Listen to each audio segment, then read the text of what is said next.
Welcome to the Christian Indie Writers Podcast, where we inform, encourage, and support Christian indie writers on their journey toward publication. I'm Rhonda Hagerman, and I don't know what to say next. What do you? Oh, shoot. What do you write, Rhonda? Can we just start that over? That was terrible. We're I can't live. believe that I forgot that. Okay. We're live, Rhonda. Okay. All right. So anyway, I write fiction and nonfiction. So that's what I do. That's all right. I'm Jamie Hirschberger. I write short fiction under the pen name J.R. Nichols. I'm Christina Catane, and I write in multiple genres, including Christian dystopian fiction. And I'm Jennifer Carl Tong, and I still write historical Christian romance as long as I can slide it in fast enough before Rhonda tries. Okay. All right. Well, I like to start our podcast off by asking everybody to like and subscribe our channel, even though this stuff like this happens. And I also like to break the ice by making a total fool of myself. But then we'll go on to asking everybody what's up. So let's see. Jamie, what's up with you? Well, I just wanted to share how bizarre it is that so many people in Central Florida yesterday experienced a gigantic hailstorm. They were putting videos on Facebook and stuff, hail the size of like golf balls. And it's really crazy. Now, I didn't see anything, but some of the people that I do homeschool life with did say on their Facebook page how bizarre it was to have a random hailstorm at the end of March. And for some people, you know, it was the first time their children had ever seen anything like that. And it was just really wackadoo. So that's what I wanted to share. Okay. Tina? Well, it's just been kind of a slow go this last week. So just having some issues and sleeping a lot and having all kinds of medical tests. So that's my life right now. Yeah, you even sound like you're maybe operating at a slower pace than you normally do. Like you sound very turtle-esque. You know, I've just been so tired, and I have this theory, and it's probably wrong, but my blood pressure is normal, and I don't think my body likes it. Do you normally run at a high blood pressure, Tina? Yes, I've had high blood pressure for, I don't know, a long time, and every time I go to the doctor, it's elevated. Like they make me rest and retake it every single time. And I went into the doctor. It was this week sometime. I don't remember the day, and it was 124/81. So I'm thinking my body just wants it to be high, and it's like, okay, go to sleep now. That's all right. I'm going to tweet that quote. My body just wants to be high. Tina Catane. And just put it out there and see how many people we get to tune in just because of that one quote. Totally out of context. That's awesome. Totally out of context. Those are the best kind of quotes. Yeah. Well, we hope you're feeling better, Tina. Your health is something that I know I pray about, and I think the other ladies probably do too. But when you don't show up right on time for office hours, we're always like, oh, it's a health thing, and we like freak out on you and stuff, but it's just because we care. Can I just say we translates to Jamie freaking out and me being like, she's fine. Until like 3 hours later, then she's got me so paranoid that I'm on the she's dying bandwagon. So yeah. Probably the whole truth is about my vitamin D level was really super low. And there's like a 12-week therapy to get it back up, and I'm only in week 3. So that's probably all it is, but they're just ruling out a bunch of other stuff. Before they discovered my cancer several years ago, I had to go through a vitamin D therapy, and it was shots in my thigh that my husband had to give me. And they are the most painful. It was worse than child labor, and he had to do it every day. It was miserable. So hopefully you don't have to do that. So no, I just have to take a pill once a week. Yeah, that's so much better. I think my doctor just hates me. Oh man. Okay, Jen, so what's currently up with you? All right. So currently with me, I'm a little nervous about today's podcast for a couple of reasons. First of all, I can't find the lid to my coffee cup. Uh-oh. So I am extremely nervous over the ability to podcast without incident today, because I'm also going on about 4 hours of sleep. So if any of you have ever watched one of our podcasts that we do late at night, and you see how I function. This is, I'm afraid, going to be one of those episodes, but it's the middle of the day, so I shouldn't have any excuse. But I woke up at 4 a.m. and could not get back to sleep. So here we are. So that's where I'm at personally today, is I am super, super tired. Jennifer, I almost couldn't find the top to my drink also. That's really strange. Although, believe it or not, my sweet little daughter who unloads the dishwasher actually put it where it belongs. So I did find it. Hooray. Yes. No, I like it when that happens. My aunt came over the other day because one of my kids wasn't feeling well and couldn't go to play practice. So I had to take the other child to play practice. And when I came home, she had kindly cleaned my kitchen for me. But I can't find anything now. So this was in one place. I'm not complaining. She can come over anytime she wants. But this was in one place. This was in another place. And I have no idea where the lid was. They were together on the counter, but then when put away, we're separate. So maybe you need to treat it sort of like a hide and seek game that you get to play. Yeah. Treasure hunt. Or you could tell your kids, I will give a piece of candy to the first kid to find. Fill in the blank. That's a good idea. Or if my kids, I had to offer money.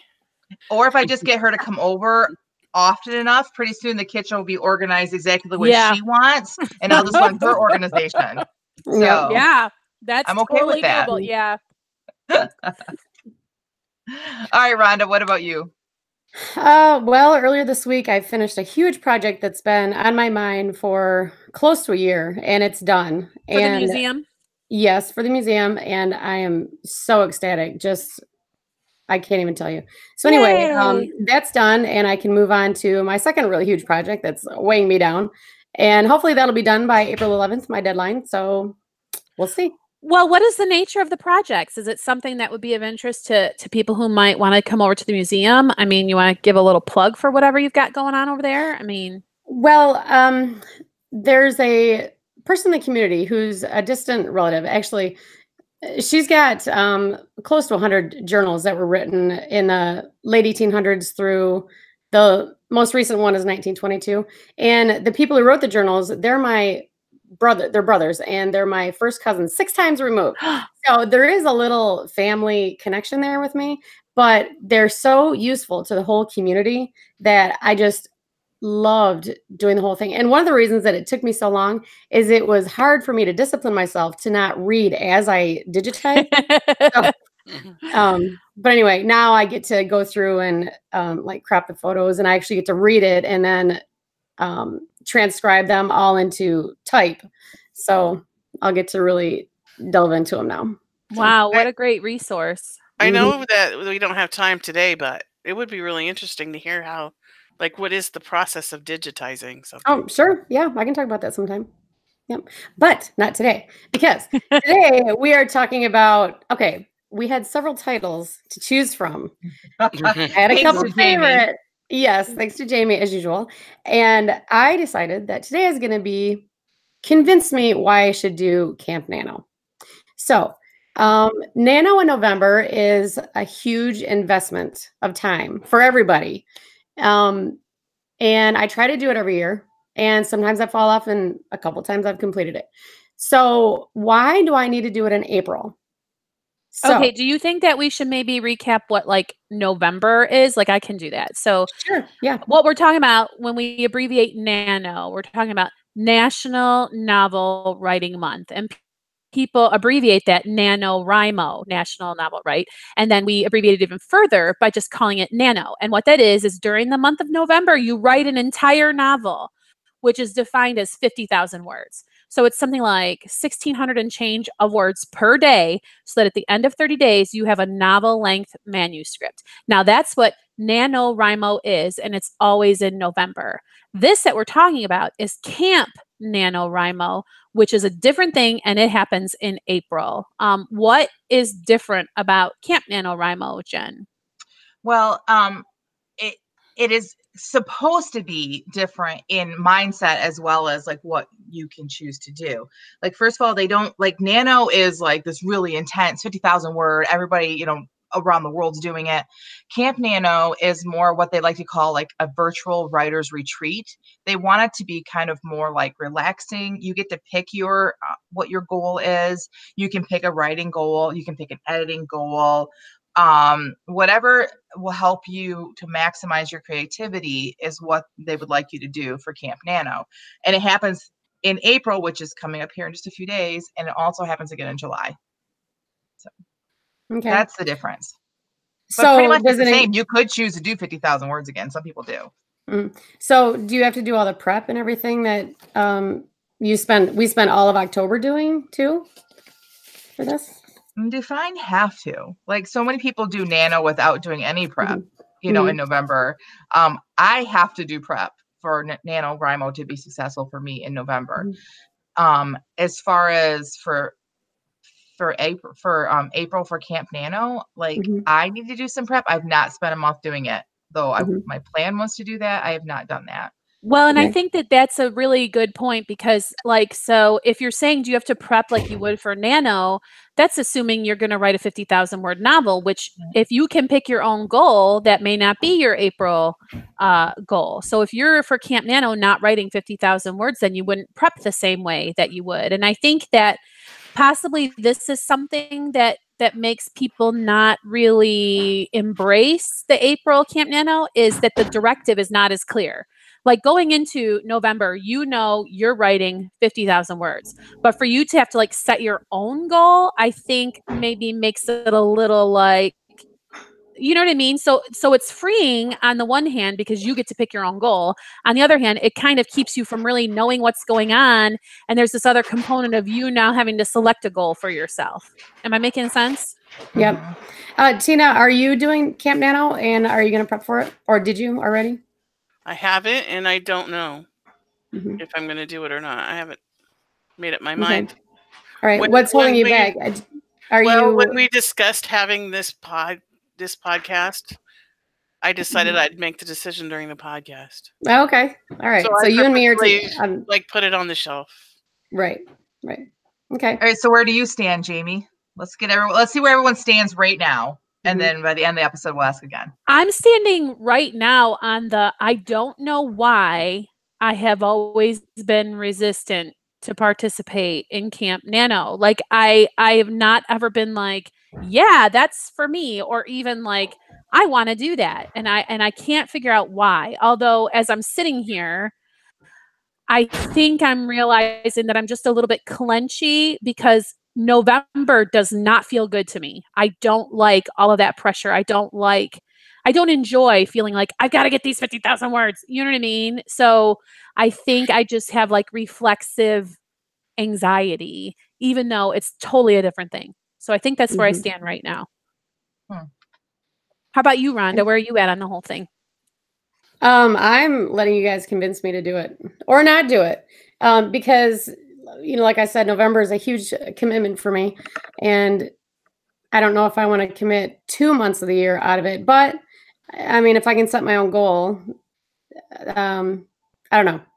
I will let you know by the end of the podcast along with Tina. So basically what you're all saying is the weight is on my shoulders right now. That's pretty much what we're saying. Go ahead, Tina. Part of my thought process is I already have a goal set for the month of April of what I want to get accomplished, like in my little journal thing. And so it's really dependent on, I'm not giving up that. So if I could make it fit with that, then I might be open to doing it. Right. Okay. So, wait, so Jen, you do Camp Nano. You've done it for a couple of years, right? Like it's a given that you're gonna. I did not do it last year. I'm not sure why, or maybe I did an editing thing. I don't remember. I don't remember doing it last year, but I am doing it this year for a couple of reasons. First of all, because it's in my bujo. So like that is the best reason. It is in there. So I have to do it. And for me, yes, I have made goals and you guys are keeping me accountable to my goals, but I feel like Camp Nano is just one more layer of accountability for me. It would be a way for people that watch this podcast or listen to this podcast to be able to track me too, because I would be able to put everything up on there. But really, I think I do it more out of tradition, even though it's a short-lived tradition for me.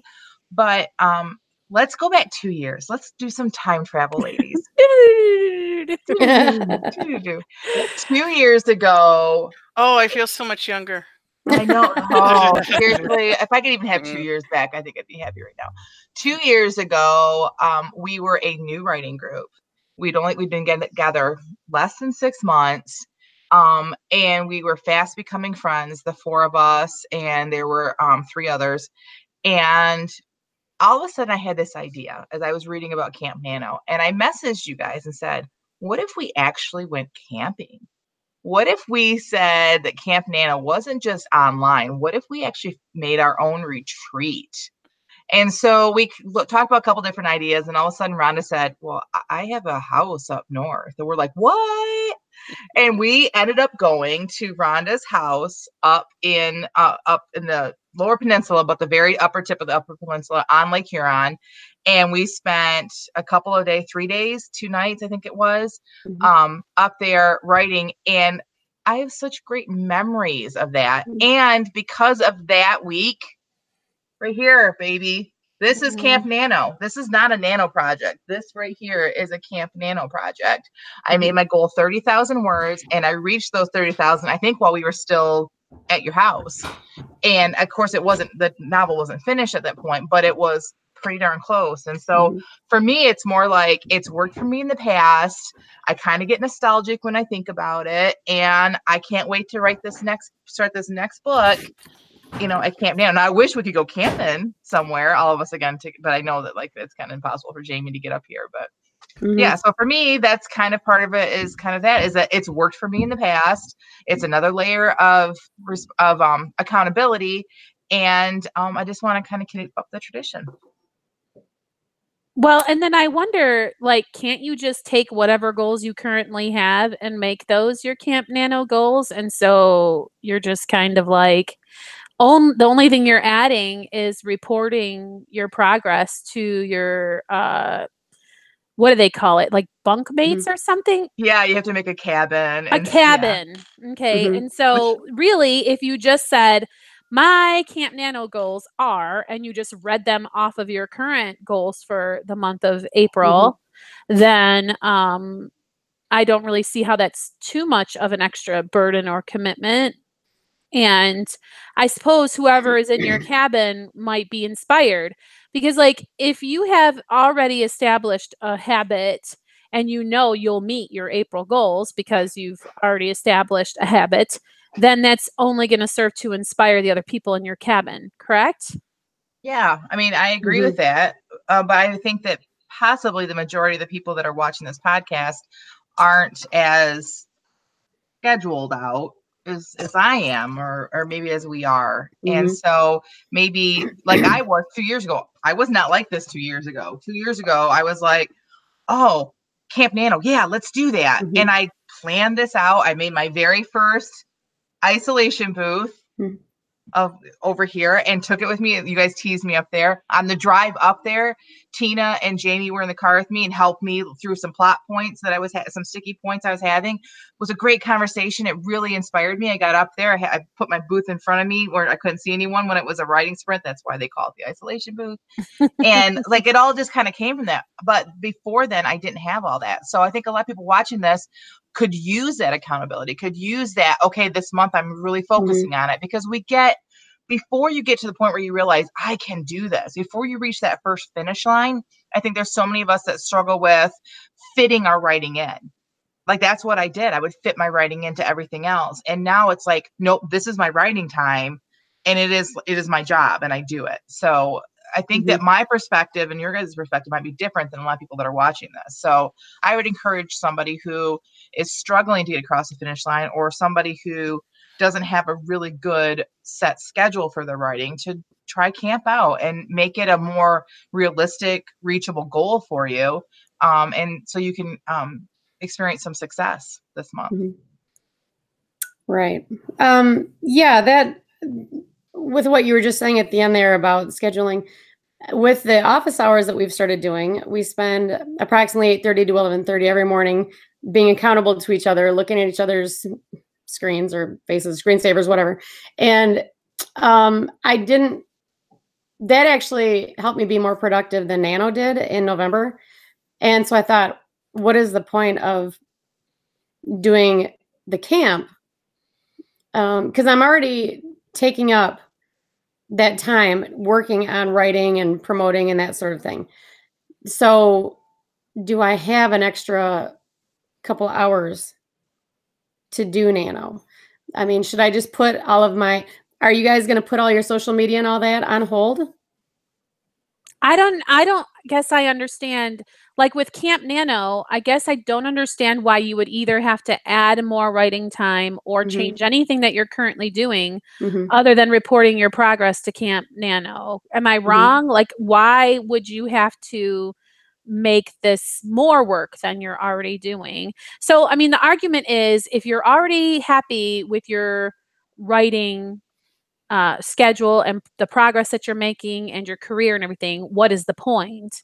And I would think, like Jen said, extra accountability that, you know, people in your cabin are looking to see what you're doing, and also to inspire the other people in your cabin. I don't see, I mean, how much extra time do you think it, I mean, do you really think it would add 2 hours a day to what you're doing? To, like, how do you envision it changing what you're already doing, I guess? Well, not 2 hours, but in my office hours, I don't write for 3 hours. You know, we've got time in between our sprints. So if you don't count all that, because I do my social media for one of the half-hour sections, and I work on my museum stuff for 2 of those sections. So would I just have to put those at some other part of the day and write? I mean, I guess I just need to figure out can you guys tell me what your goals would be for it? Yeah, I guess that's the question, isn't it? And that's really where I get hung up, because I really do not like it when I do not meet a goal that I set for myself. And I think I am not in a place right now where I could even pick something that I would want to be the goal. Do you know what I mean? So unless I was like, I will work on writing for 3 hours every day, well, I'm going to do that. So that would be what I would pick. Right. Because Jen, I what's your just goal? cannot even think of adding any more anxiety to my already Right. Jen, your goal? I'm going to do 30,000 words. Okay. Tina, have these ladies convinced you either way? I don't know yet, because my goal is to start editing, edit for my book, my novel. And that's my goal anyway.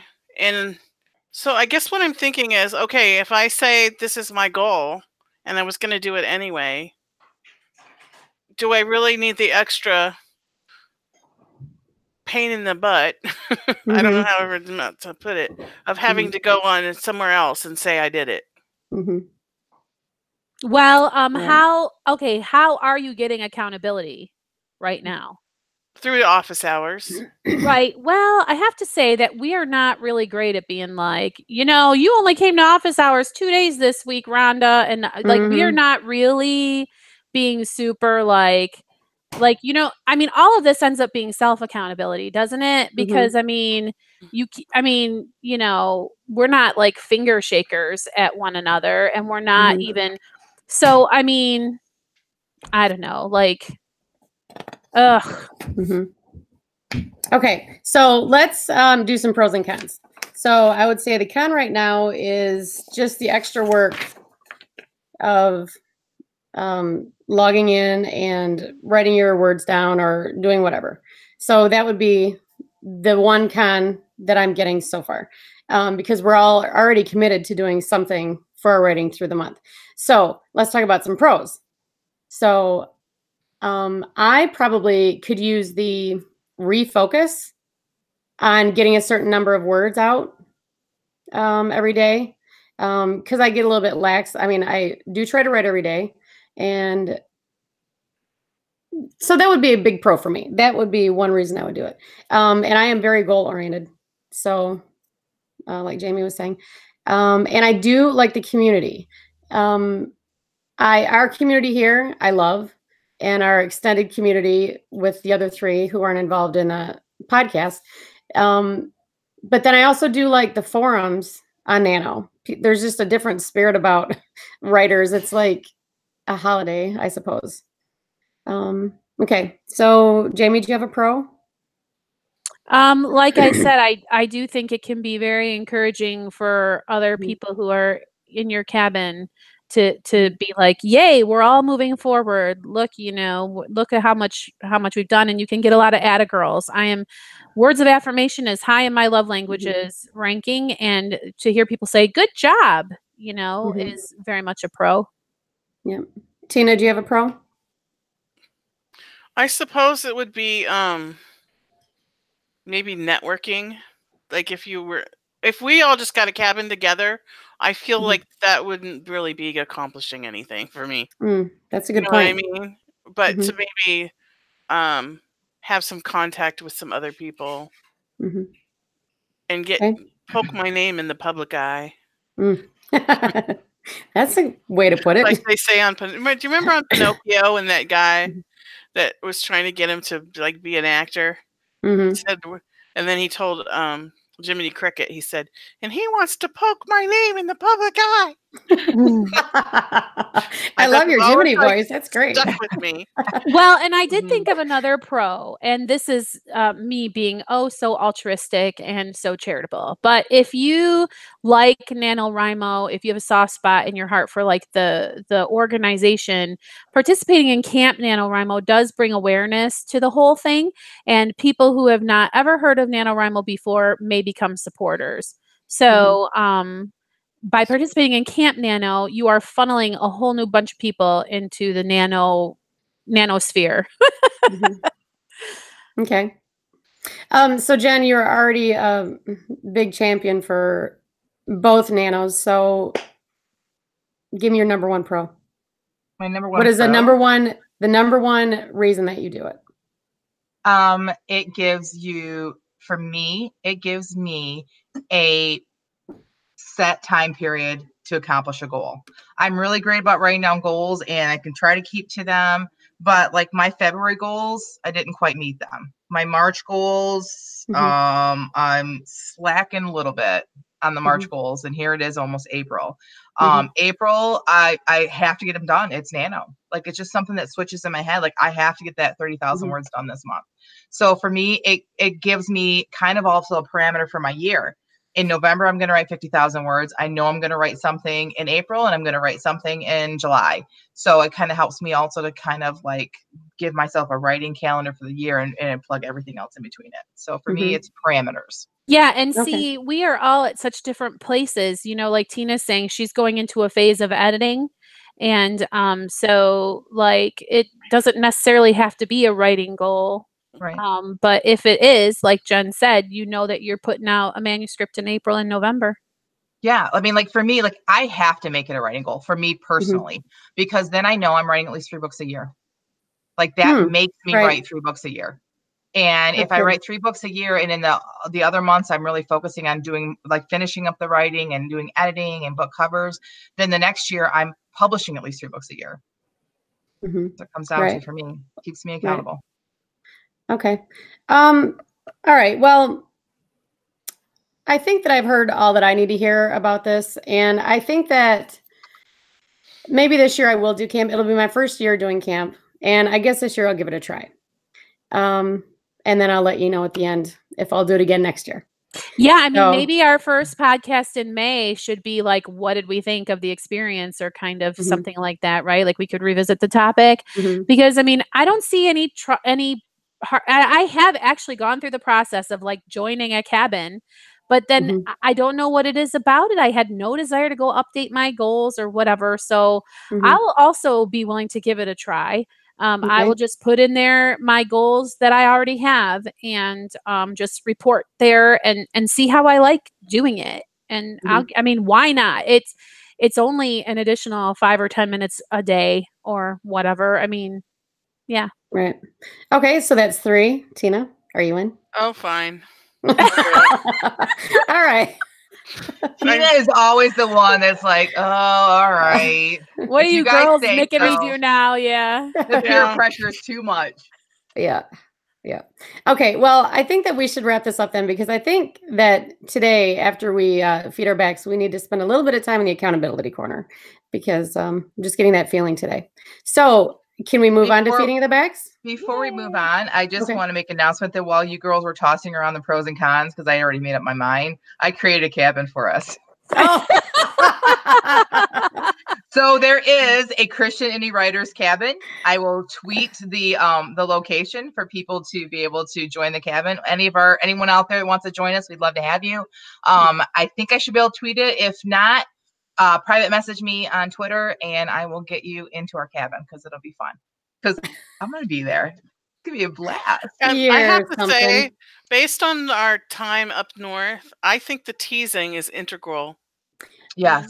If you we're gonna have to tease each other, otherwise it's just gonna be completely unproductive. Yeah, you're so right about that. Yeah. But for it to be a true Camp Nano experience, Tina needs to have an asthma attack, and I need to have extreme muscle problems in my stomach.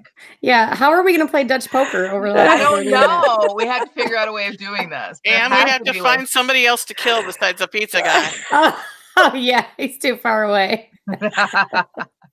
Fun. See, all these inside jokes that you need to be part of our cabin so you can be part of the new inside jokes, whatever happens. Yeah. All right, great. All right, so can we feed our backs now? Oh, yes. That was a lot of pressure. Okay. All right. So, who you guys are ready? So, Jen, why don't you go first? Since I feel like Jen always goes first. I think it's a tradition, and I think we should keep it. I think Jen should always go first. Okay. All right. Well, this one. Okay. I'm glad because that way I can get mine in before I fall asleep. Aww. No, I'm doing okay. I'm doing all right. I did not finish, so this is not a completed work. It will not end with any sort of like, oh, nope, it's just gonna end. But I got all the words in. So yay! What were the words? So the words this week were, I do go first all the time because I'm always the one sharing the words. How do you say that? All right. The words are determined, tragedy, credit card, which we understand is 2 words, but the website gave it as 1. But we get that. Credit card, colorful, and undertake. You ready, ladies? Undertake. What did I say? Undertake. Like you so want it to be Undertaker. Oh. Like you put the emphasis on the wrong syllable. All right. Undertake. Oh my gosh. Undertake. Undertake. It makes me think of underpants. I know. I thought that's a joke that she was going to make. So, all right, here we go. Quit distracting me. Are you certain you want to undertake such a responsibility? Am I saying it right? Are you certain you want to undertake such a responsibility? It isn't like applying for a credit card, you know. I resisted the urge to roll my eyes at my mother. She meant well. Really, she did. If I kept repeating that over and over in my head, I might actually begin to believe it. I've spent a lot of time in prayer over this. I know it's what God wants. Well, it's obvious that I'm wasting my breath. You're determined, and once you get that look on your face, you refuse to listen to reason. Wonder where I get that from. I said it under my breath, but I'm pretty sure she heard me. At least I hope so. You know, she continued, ignoring my remark, most of the kids in foster care are a bit on the colorful side. My head snaps up. Mother, that's the most racist thing I've ever heard come out of your mouth, I nearly scream. And that was saying a lot. My mom was born in the South. She said a lot of things that were borderline, if not outrightly, wrong. She looked confused for a moment and rolled her eyes. That's not what I meant. I was talking about their personalities, their temperaments. Most of them are in foster care for a reason. Most, if not all, have been through some sort of tragedy or another. Experiencing something tragic at such a young age affects the child's development. Have you thought about that? Of course I have. That's part of what draws me to this. I know there's some child out there that needs a second chance, like God gave me a second chance. My mother's eyes grew soft. Angel, you don't have to keep trying to pay God back for your life. He healed you from cancer, yes, but the gifts God gives can never be repaid. Who are you to think that you can ever level the playing field? Just then the office door opened. Simmons, Patricia Simmons? Here, I called, rising. My mother reached up and grabbed my hand. Bing. It's not too late. I want to do this, Mother. Why are you so against this? Because I want the fairy tale for you. Fairy tale? What do you mean? I mean, I want you to have the whole dream. Children of your own, with a husband who loves you. Like Dad, you mean? I shouldn't have said it. I knew it the minute the words left my mouth and her hand fell to her side. I had hurt her in a way I had sworn I never would. 3, 2, 1. All over. Oh, that's a pretty big topic for you to undertake. Can I just say the sound effects in the office were so realistic? I know. I almost could hear the like while you're waiting in the waiting room. And like, you're welcome. I don't even know how I did that. That was like amazing, and I had no idea. Amazing. Well, I have to say that was very gripping, and I'm invested in just those few hundred words. Great job. And if I wouldn't have known that those were the words, I mean, you fit them in there. I knew that they were the words, so I spotted them, but it was really a great. This is not like, okay, you want to know what's funny is I thought that she would be adopting a parrot, because when I read colorful, I really thought of parrots, and I almost went that way. And I'm like, oh, it's going to be about a parrot. And it was not. It was like very serious. When I first started writing, I was thinking like adoption or foster care. And then I got to right before I did that, I'm like, my mind went to, let's do something fun. Let's twist it. Cause in these ones, we like to like shock each other or do something funny or some sort of twist, but I couldn't come up with anything that was like, I like this. And this could be a contemporary romance, couldn't it? I mean, like, you wouldn't think that this girl would ever be able to find love. I mean, here she is with her life all a shambles from having to adjust to a new life or more. Because if you're fostering, you could get more than one kiddo. And so then all of a sudden, like, love is at her door. You know what I mean? Right. So I really like it. You guys know everything I write, even if I try to not do a romance. Like this was not in my mind a romance, but as I'm writing it, I'm thinking of all the kind of men that could come into her life that would be like totally on board with a foster kid. You know what I mean? Like, yeah. And now I want to know. I want to know how horrible dad is and why. Why is dad horrible? I'm thinking dad is the foster kid's dad is the love interest, but it was he's not with the mother, and it was the mother that got the kid taken away, and he's trying to get him. Yeah, and she thinks he must be terrible being as the kids were in foster care. She doesn't know that he was not.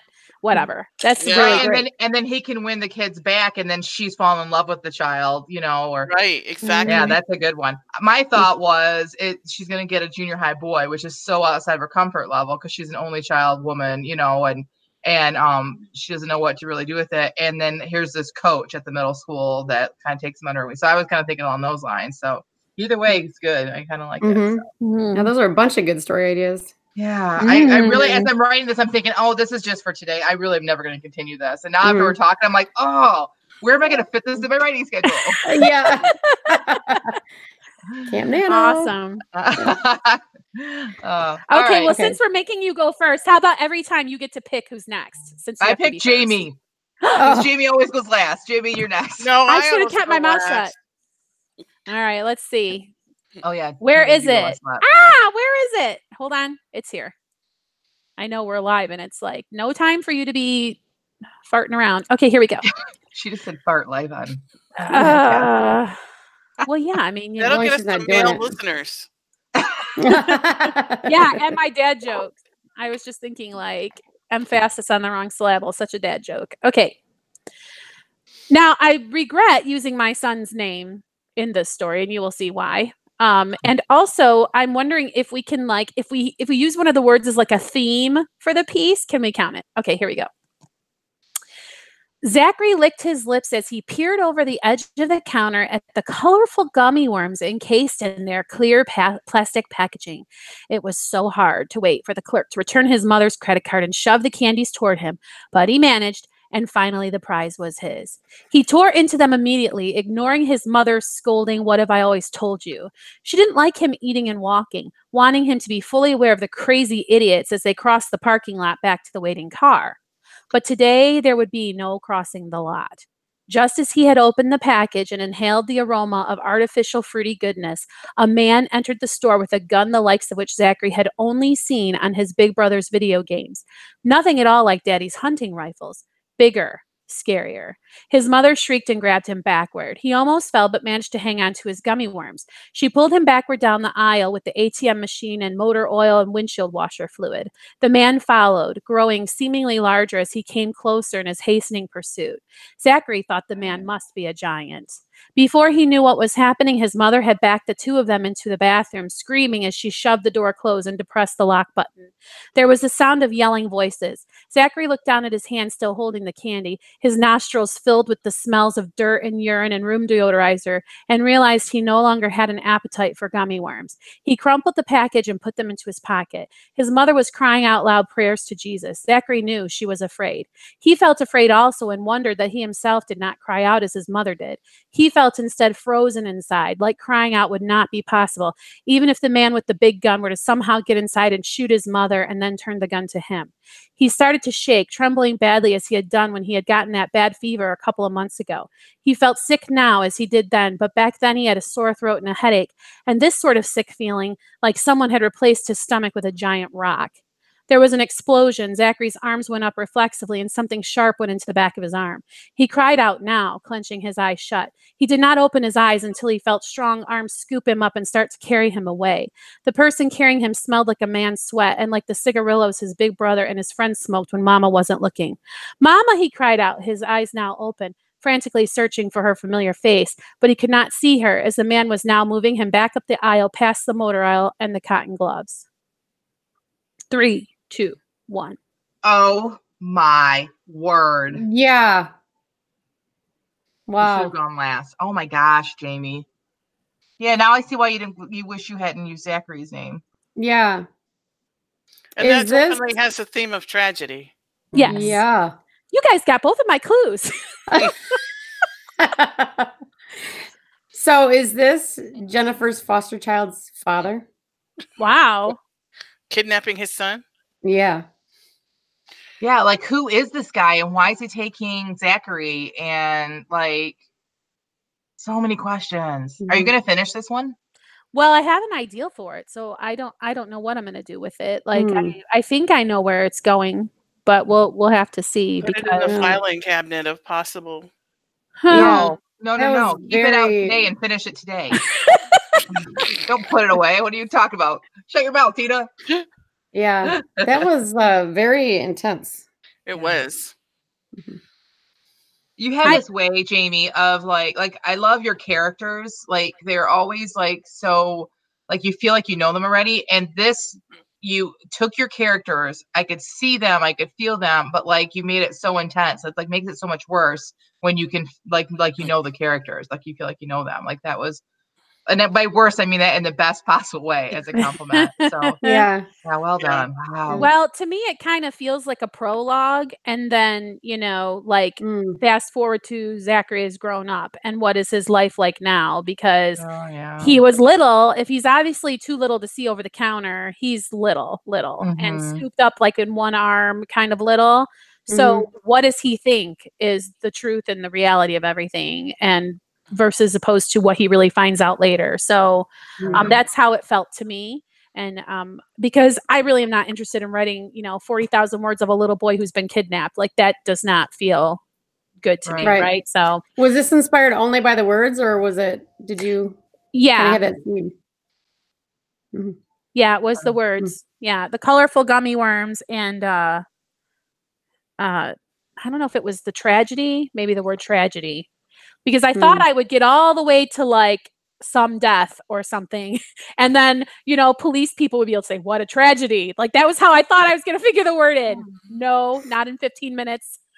No, but you got the whole feeling of tragedy in there without using Yeah. the word. Like that's You even get- better. You get bonus points for that. Well, Wow. awesome. I really am glad that you guys like that. Hey, we didn't Thanks. discuss this ahead of time. That we could get bonus points. Oh. Rodney makes up her own rules. Yeah, I Yeah. do. Yeah. Yeah. She's the host. She can stay and do anything she wants. Okay, Tina, what do you got? Okay. This is an absolute tragedy, Annie cried. How can my credit card be declined on today of all days? I'm sorry, ma'am, the clerk said. He looked at her over reading glasses that were perched on his nose. Do you have another form of payment? Annie pulled out her cell phone. Just give me a minute. This has got to be a mistake. I'll just call them. The man looked at her with pursed lips. How very British of him, Annie thought. He's probably judging me with his polite British manners as we speak. Annie punched 4 to speak to a representative and clicked her manicured nails on the countertop. to the time of Mozart or Beethoven or whatever classical tune was playing. The clerk moved the colorful pile of spring clothing off to the side and motioned for Annie to move aside. "Can I help you?" he said to the next person in line. Annie waited 30 minutes before a representative picked up. After several minutes of heated argument, it was determined that the bank would not ignore its policy about having a daily limit of $2,000 in charges put on her card. Annie would have to undertake her exploration of London in last year's Los Angeles fashions. She considered just staying in the hotel until tomorrow, but then she would lose out on an entire day of only a 3-day trip. Annie sighed and left the store, hurrying toward the tube entrance. She could still make it to meet Andrew and Sarah if she hurried. As her foot landed on the third step down toward the underground station, there was a loud thump. Strange, she thought, how I felt it more than heard it. A blast of hot wind hit her body, knocking her to the ground. Then a cloud of dust surrounded her, choking and blinding her. 3, 2, 1. Oh, what? Wow. Unfair. Okay, so I just What have a to perfect know, spot. is this in the same world as that piece that you submitted for the postcast? Because My all of question. it feels like a sweeping rich people saga, right, Mhm. Rhonda? Like, Yep. That was my thought too. I thought maybe that was the reason why Tina was not getting enough sleep, as she's been binge watching Real Housewives of all the different of everywhere, and like so it's affecting her writing. the Real Housewives of everywhere, The Real Housewives of of the Yeah. globe. You could not pay me money to watch those shows. I feel like we were watching it when we were writing lately. That's so funny. Okay, so this is not in the same universe because it No, really but did I feel like guess it. it did follow the same kind of theme-ish. Yeah. Although I didn't think of her as rich. I just thought of her as someone who had saved up for this trip. And Oh, really? Let me point out the things Oh. that I thought were great. So when she said she pressed 4 to speak to a Mhm. representative, like you didn't have to say that the operator said, if you would like to speak to a representative, press 4. Instead, you Mhm. said she pressed 4 to speak. Like that was a very, very good piece of Mhm. writing, I thought, right there. And if she wasn't rich already, how could she be worried about the current year's fashions? Like, That's what I so, was going to say. okay, I'm going to just say I do not recommend to anybody the book Crazy Rich Asians, but those people are wanting to be in next year's season. Like if you are couture minded, you are not like wanting to be seen unless you are in what's in, right? And a girl who's saving up isn't going to be able to afford, this year's fashion. yeah, You know what I mean? I guess I pictured her more as a wannabe than an actual rich person. Well, I guess we're not supposed to be giving critique. So I take it Mhm. back. It's just that I so badly want this to be like, so you have this big sweeping saga. You have the woman from your postcast, which if you do not have our Patreon, you should, so you could hear the postcast and so you could get access to Tina's awesome piece. But anyway, and then you have this person and they felt like they belonged in the same worlds together. Maybe Yeah, what if are. they what if they end up in the same world together, but like it's some sort of like they have to like I don't know, like run away from like the mafia or something. Like they've never met before, and then all of a sudden, Mhm. like all of these women who are like really rich in different parts of the world end up together, and they have to like band together to like save themselves. I don't know. It could be really cool. It's Well, a club to murder their husbands. That's what it is. Yeah. oh, Or whoever You murdered murder their my husband. husband, and I'll murder your husband, and then we don't even know each other. So Oh, yeah, nobody. because that always works out in the movies. so Yeah. check it out. I just read an Agatha Christie where I thought that was going to be the solution because it was the ABC murders. And I will not say what the real solution was, but what I thought it was going to be was that they were all doing it for each other because it was all people who had somebody that was really suspected to be the murderer, but they were exonerated by very obvious things. And so it was kind of like the people were killing someone and then making sure that the likely suspect would not be blamed for it. So I really thought it was going to be other people, like they were all exchanging Mhm. things. So anyway, Or both their husbands are murdered and they find out that somehow their husbands were connected in some sort of like illegal something or other, and they're the next on the list to be killed because people think that they were involved in it, and they somehow have to solve the mystery in order to save themselves, or he's dead and he was a bigamist. Same husband. I don't think that would work. Well, probably not. All right, let me read mine so we can move on to accountability because that's where we need to be. Wow. right. Okay, Rhonda. Oh, okay, I've Mama. got my 3 paragraphs. Last week I did 5, so this week it had to be 3. All right. So, and I didn't get all the words, so don't Are even you bother are looking you for 'em. trying to make like a haiku of? Yes, yes, I am. You get me. I love that. Okay. I stand there, my face beat red. I can feel it. The woman behind the counter is looking at me with her hand outstretched, and I can just tell she's tapping her foot behind there too.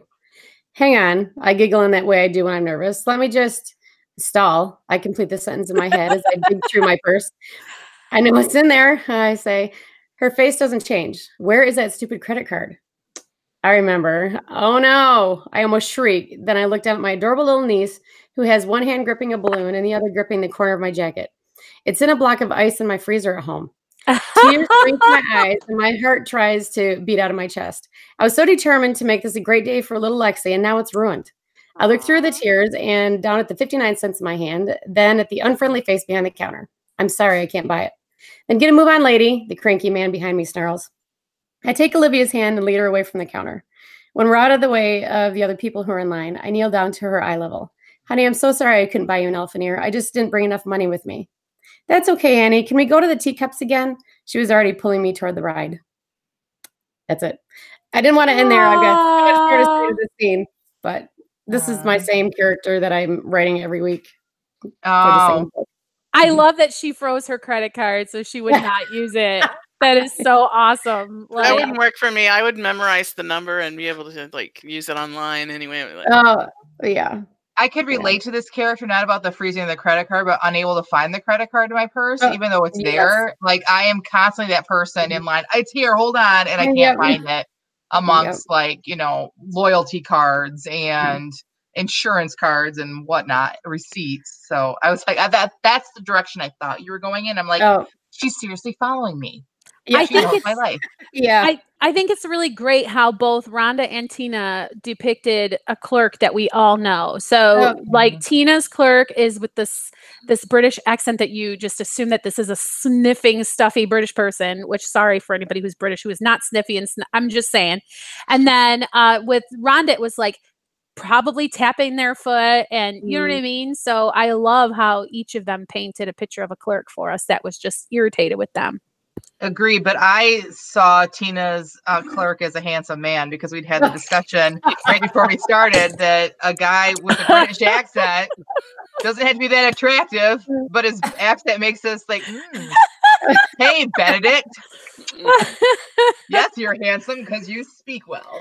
We need to start recording what we talk about before we go live. Goodness. I know. And saving it for so people can like blackmail us later in life when we're rich. All right, so we're about to start accountability. I just remembered that I have somewhere I need to be in like 3 minutes ago. So bye. No, just kidding. Oh, I thought you were serious. I'm like, oh crap. I didn't know that. Okay, so before Jamie sneaks off, let's start our accountability corner. We're going to just check in and make sure that we're on track with the goals we set before and set some new ones if necessary. So, Tina.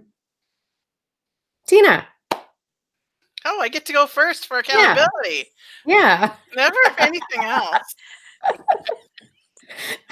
I have not been making it to office hours, but I have a good excuse. It's been my health issues and doctor's appointments and stuff.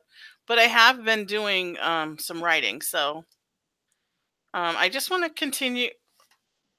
I was ahead of my goal. I got done with the goal I had set for March, like in the second week of March. And instead of starting early on my April goal of starting my edit of my novel, I decided I was just going to get some books on craft and play around with the ideas I was reading about in those books. And that's kind of what I've been doing. Kind of to take a breather, but then not to let myself completely off the hook. Yeah, I was going to ask you, are you kind of thinking that you're sort of a little bit on vacation in these last few days before April kicks off? Yeah, it's kind of just taking a deep breath, and then I have to get down and dirty starting April 1st with the lovely, wonderful experience of editing the novel. And doing Camp Nano now. Yes. So these exercises you're doing, is there anything that's been really fruitful? Yeah, I feel like it has been because it's really it's been inspirational, really, to some of the stuff that I'm reading, and then the one book I'm reading, he uses lots of examples from books that I've read, or even books that I haven't read. He has excerpts in them. Instead of telling you like, this is what you should do, he's like, this is how this author did it, and this is how this author did it, and this is how. So he's got like 4 or 5 examples of different Mhm. ways different authors use the technique that he's talking about. Um, and it's been really inspirational. And so my postcast piece today again is another concept that I was playing around with, but I'm not Hmm. going to tell you guys ahead of time this time Okay. what the concept was, because I know that tripped Jamie up last time. Hmm. So Oh, yeah. thank you. Yeah, because now wait till you hear what I have to say in the postcast about your piece and what I think that you're doing. You're gonna probably get a chuckle out of it. Oh. Well, Jamie, before you get away, why don't you tell us? I'm really not going anywhere. I just didn't want to be in the accountability corner. Mhm. Although, okay, so I have good and bad news. All right. So the bad news is I was supposed to be done with my edit of this book 3 in my Somerville Saga series. That was my goal, was to be finished. And so I am sad to report that I am not finished. And let me tell you why. So I'm looking here. I was going to try to secretly count while nobody was looking, but it looks like, okay, 1, 2, 3, 4. There's about 5 chapters, which I'm calling a chapter about 1,500 words, I guess, that probably need an entire rewrite as I've gone through to evaluate. And that was just not happening because, well, it just wasn't. So the good news, I was feeling really just terrible, and I couldn't figure out why I was feeling so terrible. And it was less that I was not getting this book published this month, and it was more that I didn't have something to publish this month. So I got a rejection for a story that I had written, and I had sent it off to a publisher that they only publish one short story a month, and they pay very well for the story that they pick, whatever. So when it came back to me, I was like, this is ready to go. It's been edited and polished and whatever. I had won a free cover from some cover website by just, sharing their group. So I put a cover on it and I published it. And immediately I felt this giant weight come off of me because I didn't like fail March, because it really felt like March was just a big failure. And once I just didn't feel like such a failure, it felt like, phew, now I can really give this editing the attention that it sort of deserves instead of feeling like I'm really under the gun to get it done. Mhm. So sadly, I feel like, to be really fair to myself, I need to give myself April to get this done, like another whole month, because I really do not Mhm. want to feel like, hurry up, hurry up, hurry up, especially because these are the end chapters of my book. And I'm so tired of reading books that feel like, well, I just have to be done already.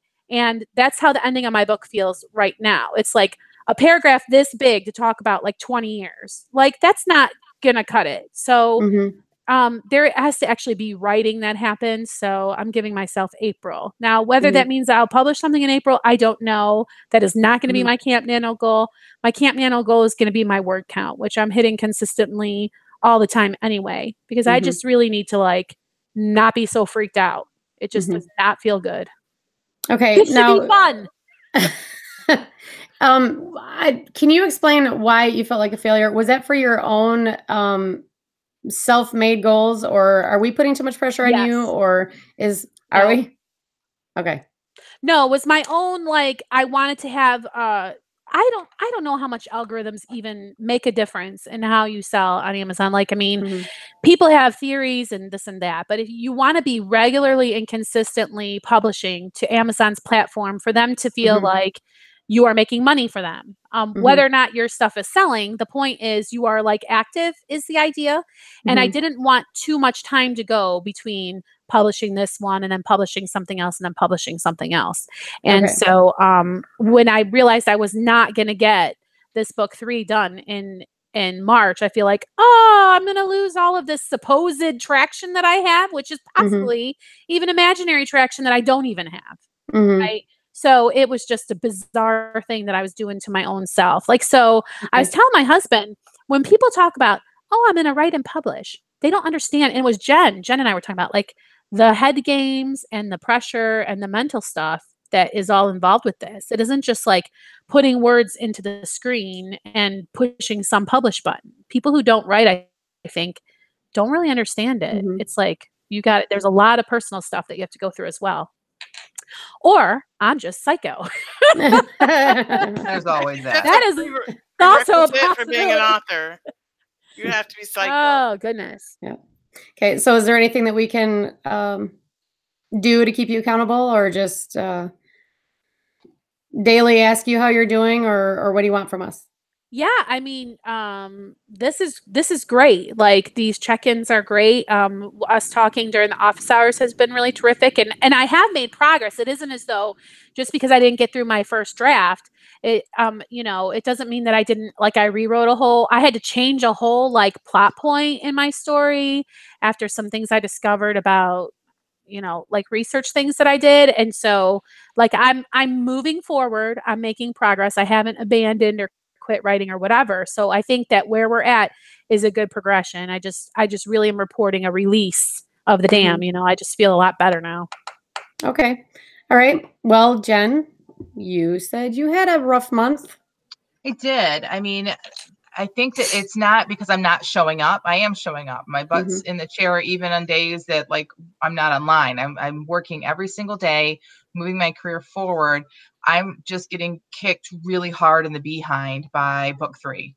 It is just killing me. And I get hurdles, and I get over those hurdles, but it's just a lot harder than I thought it was going to be, and taking a lot longer. So I'm the kind of person that can start to beat myself up when I'm not meeting my goals. And so that I start to give up on my goals, which I know I keep joking about the Bujo, which used to be like what Rhonda was like the queen of. And I'm not a queen of this, but the fact that it stares at me all the time, and this is always in my purse, so that like if someone asks me, oh, can we get together? I flip open and I look, and I'm actually using it.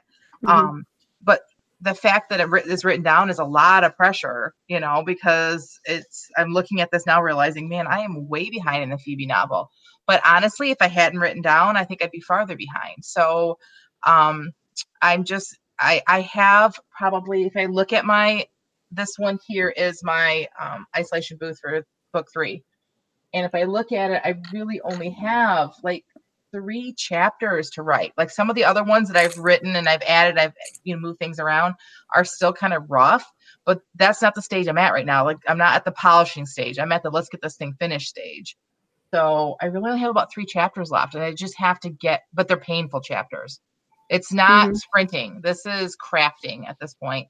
And so I just got to get through those. And, but I think that I'm going to have to, for the rest of this week, I'm going to have to kind of change my focus a little bit and get an isolation booth ready for April, so that I can be sprinting for the new novel and then editing book 3. I would like to have a conversation that is probably a whole podcast discussion long about because I don't think you or I really like editing like this. Like, we are both taking something that is a mess and trying to fix it. And so I don't think that you had that same problem with, say, Anna, or anything that you wrote during Nano. But Right. so anyway, I think that that's a discussion that we can have in the future, if you know where I'm coming from. I totally do, because this was the first book I ever wrote, even though it's coming out 3rd in the series. It's book 1 of my career, and it is a mess. And I've always heard that people write the first book and they throw it away. And I'm like, oh, I'm never going to do that. I can see it now. I can see why someone would do that, but it is part of a series. And so, and I believe in these characters. I really, really love these 2 characters. And so I want to make it work. And so I can't give up, because once I get past this, I think every other novel, I'm not going to have this experience. That's how I feel also. Yeah, because I'm starting from, every novel starts fresh, where this one was kind of a mess because I didn't know what I was doing. And now I'm trying to fix it. I just got to fix this one, which is going to take a long time, but I can't get myself down, because once I do this is not what my writing career is going to be like. My writing career is going to be writing fresh stuff, and the editing will be a different experience than what I'm having now. I just have to get through this experience. Okay. So what can we do to help you? Do Camp Nano with me. Like that will be because I will be able to write something fresh and work on Phoebe. That's my hope. Like the writing fresh thing, the widow book is going to be my Camp Nano project, and Phoebe will be kind of the thing on the side there. So that I think will help me get me in a really good headspace too, is to be able to like do something new. So I guess that's it. Yeah. How about you, Rhonda? All right. I had an unusually productive March. So I am really surprised and happy. And I'm hoping that I can keep this momentum going because I really like the feeling of accomplishing things and meeting goals. Yay! And especially when it comes to writing, because it's so easy to put it down and say, oh, here's an idea that probably would be a better novel anyway. So I'll just start over fresh and, that sort of thing. So I like getting things close to being accomplished. My next big project that I want to get off my shoulders is my deadline to have that done is April 11th. And I'm pretty sure that I can have everything done. I haven't been through the whole, putting it through KDP. Is that the one that's still around, KDP? Yes. That's the one now. Okay. Yes. Yeah. So I need to learn that too. So I'm not 100% sure that I'm going to figure out how to do that and actually have a published book in my hand on April 11th. But that's my goal still. So probably this week I will start learning a little bit about that. And then I'll be prepared. That a is little bit very better. exciting. So if you're backtracking, then you're going to have a finished publishable manuscript for sure by April 11th. Is your Yes. deadline for that earlier than April 11th? Like, so what's your deadline for having the manuscript done and edited? Do you know what I mean? Well, I haven't actually thought about that because in my mind, I've been thinking I'm going to have the book in my hand by April 11th. So maybe you guys can help me. You've gone through this. So how long did it take you? I know that there was some learning curve issues. But if you had somebody helping me, like 2 people in your writing group who've already done it and can tell you what to avoid, then how many days would you say get it on KDP, hit the publish button, and receive the book back? Well, you would need a week to count Okay. for them shipping you a proof. And then what if there's something wrong with the proof? So yeah. that's your call to kind of make. But Right. so I would allow at least a week to get the proof into my hand. And then you also have to think about, you have to have a cover ready to go. So I don't know where you are with the cover.